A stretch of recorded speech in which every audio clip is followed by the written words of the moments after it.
ಪತ್ರಿ madam ಅವರು ಇದಕ್ಕೆ ಉದ್ಘಾಟನಾ ಒಂದು ದಿನಾಂಕವನ್ನು ಕೊಟ್ಟಿದ್ದಾರೆ. ಅದಕ್ಕೆ ನಾವು ಬಹಳಷ್ಟು ಶ್ರಮಿಸ್ತಾ ಇದ್ವಿ.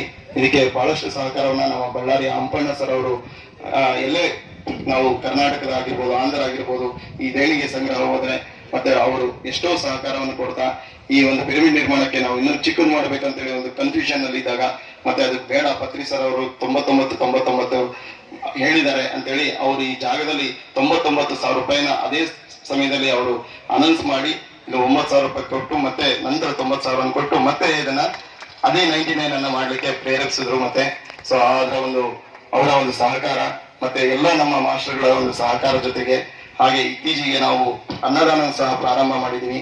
ಸೊ ಅನ್ನದಾನ ದಿನ ಮತ್ತೆ ನಮ್ಗೆ ನಮ್ಮ ಗೌರವಾಧ್ಯಕ್ಷರಾಗಿ ನಾವು ಅವ್ರನ್ನ ನೇಮಕ ಮಾಡ್ಕೊಂಡಿದೀವಿ, ಗುರುನಾಶೇಖರ್ ಸರ್ ಅಂತೇಳಿ. ಸೊ ಅವರು ಬಂದು ಒಂದು ಪಿಲ್ಲರ್ಗೆ ಎಷ್ಟಾಗುತ್ತೆ ಅಂತೇಳಿ ಕ್ಯಾಲ್ಕುಲೇಷನ್ ಮಾಡಿ ಅವರು ನಾವು ಇಂಜಿನಿಯರ್ ಹತ್ರ ಕ್ಯಾಲ್ಕುಲೇಷನ್ ಮಾಡಿಸಿದ್ರೆ 1 ಲಕ್ಷ ರೂಪಾಯಿ ನಮ್ಗೆ ಆ ಪಿಲ್ಲರ್ಗೆ ಆಗುತ್ತೆ ಅಂತೇಳಿ ಹೇಳಿದಾಗ ಮೊದಲ ಪಿಲ್ಲರ್ ಆಗಿ ಅವರು ಪ್ರಾರಂಭವನ್ನು ಮಾಡಿದ್ರು. ಒಟ್ಟು 24 ಪಿಲ್ಲರ್ಗಳು ಇರತಕ್ಕಂಥದ್ದು. ಹಾಗಾಗಿ 24 ಪಿಲ್ಲರ್ಗಳನ್ನು ನಾವು ಅನೌನ್ಸ್ ಮಾಡಿದ್ರೆ ಇಲ್ಲಿಗೆ ಇವತ್ತಿಗೆ 22 ಪಿಲ್ಲರ್ಗಳು ಆಗಿದೆ. ಇನ್ನು ಕೇವಲ 2 ಪಿಲ್ಲರ್ಗಳು ಮಾತ್ರ ಉಳಿದಿರ್ತಕ್ಕಂಥದ್ದು. ನಿನ್ನೆ ರಾತ್ರಿ ಒಂದು ಮಿರಾಕಲ್ ಅನ್ನು ನಾನು ಹೇಳಕ್ಕೆ ಇಷ್ಟಪಡ್ತೀನಿ. ಪ್ರೇಮಾ ಸರ್ ಇಲ್ಲಿ ಹೇಳ್ತಾ ಇದ್ರು, ಹುಣ್ಣಿಮೆ ಧ್ಯಾನ ಒಂದು 100 ಜನ ನಾವು ಇಲ್ಲೆಲ್ಲ ಇದ್ವಿ, ಧ್ಯಾನ ಮಾಡಿಸಿ ಸಾರು ಹೇಳ್ತಾ ಇದ್ರೆ ನಮಗೆ ಈ ಒಂದು NRI ಗಳಿಂದ ಹೊರಗಿನಿಂದ ಬೇರೆ ಬೇರೆಯವರಿಂದ ಎಲ್ಲ ಈ ಪಿರಮಿಡ್ಗೆ ಬರುತ್ತೆ ಅಂತ ಹೇಳಿ